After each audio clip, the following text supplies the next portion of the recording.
Adlaw nga Domingo karon mga kaigsuunan. Petsa 26 sa bulan sa Hunyo tuig 2022. Karon ang ika-13 nga Domingo sulod sa tuig ordinaryo. Ang pagbasa kinutlo gikan sa Ebanghelyo sumala ni San Lucas, Kapitulo 9, versikulo 51 ngadto sa 62. Sa dihang nagkaduol ang mga adlaw nga si Jesus mukayab na sa langit, nausa ang iyang hunahuna sa pag-adto sa Jerusalem. Mipadala siya og mga sinugo nga nag-una kaniya og nangadto sila sa usa ka balangay sa Samaria aron pag-andam sa tanan alang kaniya. Apan wala mo dawat kaniya ang mga tao didto tungod kay nagpadulong man siya sa Jerusalem. Sa pagkasayod nila niini, ang mga tinun-an nga si Santiago ug si Juan mingon, Ginoo, buot ka ba nga musugo kami nga mag-ulan og kalayo gikan sa langit aron mga sunog sila? Si Jesus milingi ug gibadlong sila ug mipadayon sila paglakaw ngadto sa laing balangay. Samtang naglakaw sila, may usa ka tawo nga miingon kang Jesus, Musunod ako kanimo bisan asa ka moadto.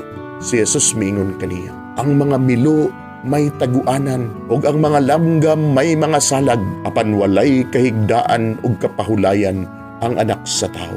Ug miingon siya sa laing tao, sunod ka nako.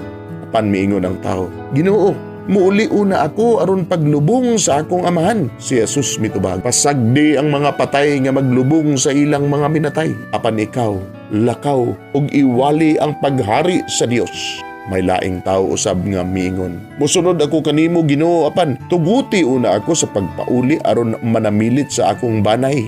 Si Jesus mingon kaniya, kinsa gani kadtong musugod pagdaro ug unya magsigig lingi sa likod, dili angay sa paghari sa Dios. Mga igsuon, ang Ebanghelyo sa Ginoo, daygon ikaw o Kristo.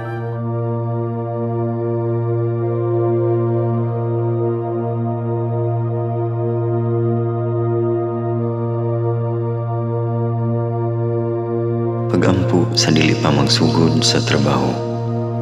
Magampo kita sa ngalan samahan sa Anak ug sa Espiritu Santo. Amen. Langit no namong Amahan, sa among pagsulod nining trabahoan, among gidala ang imong presensya uban kanamo. Among gipamulong ang imong kalinaw, imong grasya, imong kaluoy ug ang imong perpektong hanay sa among mga trabaho. Among gipadayag ang imong gahom labaw sa tanan diha sa mga butang nga among mahimo, masulti, mahuna-unaan ug mahukman sulod nining adlaw. Ginoo, nagapasalamat kami sa gasa sa kinabuhi niining bagong adlaw, niining kahigayunan nga kami nakasulod sa trabaho ug mamahimong parte niining nga grupo. Salamat sa mga gasa nga imong gitugyan kanamo. Hamong gamiton kini diha sa pagimaya kanimo. Hatagi kami sa kusog ug kadasig sa pagbuhat sa among mga trabaho. Panalangini ang among mga proyekto, mga ideya ug kusog, aron sa ingon bisan sa pinakagamay namong mga kalampusan, magahatag kini sa imong himaya. Ubani kami Ginoo sa among pagtrabaho nining adlaw. Puna kini nga lugar sa inspirasyon ug kusog. Tabangi kami nga magtrabaho isip usa ka grupo nga mapakita sa usag-usa ang kamaayo. Himuha kami nga maayo nga makabot namo ang mga butang nga kinahanglan namong buhaton. Himuha kini nga lugar nga puno sa kalipay ug panagihigalaay. Ug kamugaway ug kalinaw ang mapatigbabaw niining dapita. Ginoo, kung kami anaa sa kalibog, giyahi kami. Kung kami muwadaan sa kadasig ug paglaom, dasiga kami.